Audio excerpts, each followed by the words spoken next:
সংস্কার টেবিলে বসে হয় না, সংসদে জনগণের প্রতিনিধিরাই সংস্কার করবেন বলে মন্তব্য করেছেন বিএনপির স্থায়ী কমিটির সদস্য আমির খসরু মাহমুদ চৌধুরী। মঙ্গলবার সকালে বিএসএমএমইউ মিলনায়তনে ড্যাব আয়োজিত আলোচনা সভায় এই কথা বলেন তিনি। সভায় জুলাই আগস্ট আন্দোলনে আহতদের মাঝে অর্থ সহায়তা করে বিএনপি। অনুষ্ঠানে আমির খসরু আরও বলেন, সংস্কার করতে হবে রাজনীতিবিদদের, সমর্থন ছাড়া সংস্কার হলে সেটা কখনো ভালো ফল বয়ে আনবে না। আগামীতে জাতীয় সরকার গঠন করে বিএনপি তাদের প্রস্তাবিত ৩১ দফা বাস্তবায়ন করবেন।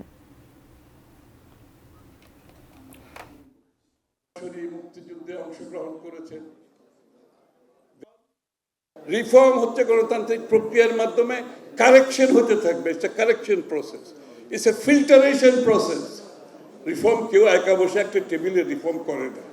এটা গণতান্ত্রিক প্রক্রিয়া, এটা সংসদে হতে হয়, এটার ওনারশিপ থাকতে হয়, রাজনীতিবিদদের মধ্যে জনগণের মধ্যে ওনারশিপ থাকতে হয়।